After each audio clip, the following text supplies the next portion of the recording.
안녕하십니까 여러분, 반갑습니다. 오늘은 2차시 수업 중복순열에 대해서 한번 알아보도록 하겠습니다. 이전 시간에 우리는 원순열이라는 것을 배웠는데요. 원순열이라는 걸 배웠는데, 원순열에서 우리는 뭘 배웠냐면 순열인데 원탁에 이제 앉히는 경우였다, 맞죠? 그래서 이제 원탁에 이렇게 이제 4명을 앉히게 되면 A가 하나, 둘, 셋, 네 자리, 서로 다른 네 자리에 앉는 것처럼 보이지만 원탁 위에 앉히기 때문에 서로 같은 걸로 봐야 되겠다, 맞죠? 그래서 이제 네 묶음씩 하나로 이제 봐야 되는 상황이 와서 4팩에다가 4를 나누는 상황에 대해서 우리가 설명을 했었습니다. 맞죠? 아니면 이제 원탁이 있으면 한 자리에 A라고 고정을 시키고 나머지 자리를 서로 다른 자리로 취급할 수 있게끔 해서 이제 4 빼기 3, 4 빼기 1 해서 팩토리얼 돌린다. 이렇게 이제 이해를 하는 관점이 있었죠. 그래서 이제 두 가지 관점에 대해서, 그러니까 중복하는 만큼 나눠주는 그 순열, 한 묶음으로 보는 거, 중복하는 만큼 한 묶음으로 보는 그것이 이제 키포인트였던 그 원순열에 대해서 배웠었거든요. 오늘 시간에는 중복순열에 대해서 배우게 될 것입니다. 말을 길게 한 거는 오늘 짧게 끝날 것 같아서, 후달려서 그렇습니다. 중복순열 무엇이냐? 서로 다른 n개에서 중복을 허용하여 r개를 택해서 일렬로 배열하는 그 경우의 수를 우리는 중복순열이라고 합니다. 그래서 서로 다른 n개에서 중복을 허용하여 r개를 택해서 일렬로 배열하는 그 경우, 그 순열에 대해서 알아보자면, 일단 쓰기를 n-r 이렇게 이제 씁니다. n-r이 무엇이냐? 요 결론은 n의 r 제곱인데요. 이 n의 r 제곱이 나오게 되는 그 유도 과정을 이제 살펴보면 요렇게 이제 R개만큼의 자리가 있습니다. R개만큼 자리가 있고, 첫 번째 자리, 두 번째 자리, 세 번째 자리 있고, R번째 자리가 있다 하면, 첫 번째 자리에 올 수 있는 선택할 수 있는 그 경우의 수가 N개가 되겠다, 맞죠? 서로 다른 N개가 있었으니까, 첫 번째 자리에 이제 들어갈 게 N개 있었고요. 그러면 두 번째 자리에도 첫 번째 선택했다 해가지고, 또 선택 안 할 이유가 없어서, 이제 서로 다른 n개 중에서 n개를 선택할 수 있어서 두 번째 자리도 선택할 수 있는 게 n개다. 세 번째 자리도 n개다. 그래서 이제 r번째 자리도 선택할 수 있는 게 n개라서 n이 총 몇 번 곱해져 있다? r번 곱해져 있어서 n의 r제곱이다 라고 이제 쓸 수가 있습니다. 그래서 n 파이 r, 이건 이제 곱셈 법칙으로 이제 n이 r번 이제 곱해져 있는 건데, 그래서 이제 이거는 n의 r제곱 이렇게 이제 쓸 수 있다. 이렇게 쓴다. 쓸 수 있는 게 아니고 그냥 쓴다. 이렇게 이제 알고 계시면 됩니다. 이때 우리는 파이라는 기호를 쓰는데, 이전에 원주율 할 때 원주율 파이를 이렇게 썼었죠. 이거는 여기서 이제 설명을 하는데, 프로덕트 곱이죠. 완전 중복순열은 이제 살펴보니까 곱의 법칙을 쓰잖아요. 그죠? 그래서 프로덕트 곱, 영어로 이제 곱에 해당하는 단어 프로덕트의 첫 글자 P를 그리스 문자로 이제 나타낸 게 파이라는 겁니다. 파이라고 읽는다라고 하죠. 우리가 이전에 이제 순열을 MPR로 썼었잖아요. 퍼뮤테이션 해가지고 코시가 썼었다 했죠. 그래서 이제 그분이 퍼뮤테이션이라고 썼었으니까 P를 이미 선점을 했으니까 나머지 이제 차석으로 이제 쓸 수 있는 문자를 찾아보니까 그리스 문자를 가져와서 파이를 쓴다 라고 이제 알고 계시면 되고요. 그때 파이랑 이때 원주율 파이랑 같은 파이예요. 원주율 파이는 소문자고, 지금 쓰는 이제 중복순열에서 쓰는 이제 파이는 대문자 파이거든요. 그렇습니다. 어쨌든 요 이제 그리스 문자 파이를 써서 우리는 중복순열을 나타내기로 했다는 거. 그러면 이제 예제 문제 3개를 풀고 수업을 끝내보도록 하겠습니다. 첫 번째 문제입니다. 문제 풀면 감이 잡힐 거예요. 5명의 학생이 어떤 상황에서 이걸 쓰느냐 이제 보면 돼요. 5명의 학생이 가위바위보를 한 번 합니다. 그때 나올 수 있는 모든 경우의 수를 한번 구해보도록 합시다.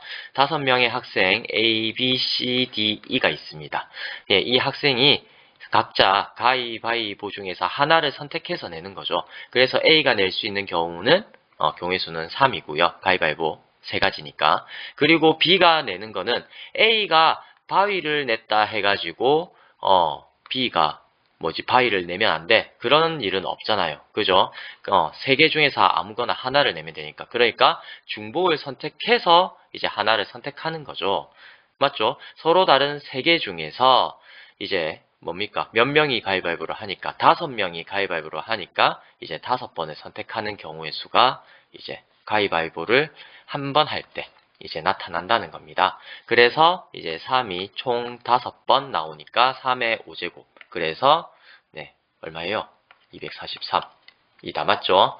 3의 5제곱 정도는 이제 외우고 있는 게 낫다라고 했습니다. 네, 넘어가겠습니다. 예제 2번. 오른쪽 그림과 같은 스테인드 글라스의 4칸 A, B, C, D는 빨간색, 파란색, 노란색의 3가지 색으로, 3가지 서로 다른 색으로 이제 칠을 합니다. 여기 보니까 A, B, C, D가 이렇게 있어요. 맞죠? 그리고 남은 3칸 E, F, G에서요. 보니까 E랑 F, G 이렇게 있네요. E, F, G는 초록색, 하늘색 2가지 색으로 칠하려고 한다고 합니다. 그럴 때 칠할 수 있는 모든 경우의 수를 한번 구해보자. 단, 한 칸에나 한 가지 색을 칠할 수 있고 사용하지 않는 색이 있을 수도 있다라고 되어 있습니다. 가령 전부 다 빨갛고 아니면 초록이고 이런 식으로 칠을 해도 된다는 거죠. 남은 데는 초록 이런 식으로 칠해도 된다는 거죠. 색칠 안 하는 이제 색이 있을 수 있으니까. 네, 어쨌든 이런 상황에서 이제 우리는 어떠한 경우를 맞이합니까? 어떻게 합니까? 아이고, 색깔. 자, A 칸에는 이제 들어갈 수 있는 색이 빨간색, 파란색, 노란색 해가지고 3가지입니다. B도 마찬가지로 어떻습니까? 3가지 색 중에 하나를 선택하게 되겠죠. 그죠? B도 빨간색, 파란색, 노란색의 3가지 색 중에 이제 하나를 칠해야 되잖아요. 맞죠? 그래서 이제 B도 선택할 수 있는 게 3가지, C도 마찬가지 3가지, D도 3가지 되어서 이제 이 경우에는 3파이 4가 나오게 되죠. 네. 그리고 E랑 F랑 G에는 초록색, 하늘색의 2가지 색으로 칠을 해서 한 칸에는 한 가지 색을 칠한다라고 했죠. 네, 그렇기 때문에 이제 E, F, G에서는 2개, 2개, 2개 나올 수 있는 경우가 2개, 2개, 2개 해서 서로 다른 2가지를 이제 3번 뽑는 경우, 3번 뽑아서 일렬로 나열하는 거잖아요. 그죠? 어쨌든 네, 그 경우의 수를 구하면 되니까 3파이 4에서 2파이 3을 이제 곱하면 이제 됩니다. 그래서 3의 4승, 3의 4제곱, 그 다음에 2의 세제곱 해가지고 81 곱하기 8 하면 648 이렇게 이제 나오게 됩니다. 자, 그러면 마지막 예제 3을 보도록 하겠습니다. 예제 3이 이제 중복 순열을 사용하는 이제 전형적인 예입니다. 어떤 상황인지 한번 살펴보면요. 서로 다른 4개의 상자에 서로 다른 3개의 공을 넣습니다. 그런 모든 방법의 수인데요. 조건이 하나 더 달려있죠. 단, 한 상자에 공을 여러 개 넣을 수 있다. 그러면 어떻게 되겠어요? 또 어떤 상황입니까? 빈 상자가 있을 수 있다. 빈 상자가 있을 수도 있고 한 상자에 공을 여러 개 넣을 수도 있는데 서로 다른 상자에 서로 다른 공을 넣는 상황. 이 상황이 중복순열을 사용하는 상황이라는 겁니다. 그러면 구체적으로 어떻게 설명이 되는지 살펴보겠습니다. 서로 다른 4개의 상자를 A, B, C, D라고 할 거고요. 서로 다른 3개의 공을 1번 공, 2번 공, 3번 공이라 하겠습니다. 자, 그러면 상자가 이렇게 A, B, C, D 4개 있고 공도 1, 2, 3, 3개 있죠. 그럼 어떻게 하는 거예요? 이 공을 상자에 넣는 거죠. 맞죠? 이 상자를 공에 넣는 게 아니죠. 그죠? 이 경우가 아니고요. 공을 이렇게 이제 상자에 넣는 상황이니까 이제 어떻게 됩니까? 여기 1번 공이 선택할 수 있는 게 A 상자에 가거나 B 상자 가거나 C 상자 가거나 D 상자 간다 해가지고 총 4가지 경우가 나오게 되겠죠. 그리고 2번 공도 만약에 예를 들어서 A에 1번 공이 들어갔다라고 해서 2번 공이 A에 들어가면 안 되겠네. 이건 아니죠. 그렇기 때문에 2번도 선택할 수 있는 게 A 선택할 수 있고 B 선택할 수 있고 C에 들어갈 수 있고 D에도 들어갈 수 있어서 총 4가지의 경우가 생깁니다. 네, 맞죠? 그리고 뭐 나머지 세 번째 공도 어떻습니까? 1번 공, 2번 공 이렇게 들어가서 여기에 이제 A 들어가면 안 되겠네, B 들어가면 안 되겠네, 이게 아니라는 거예요.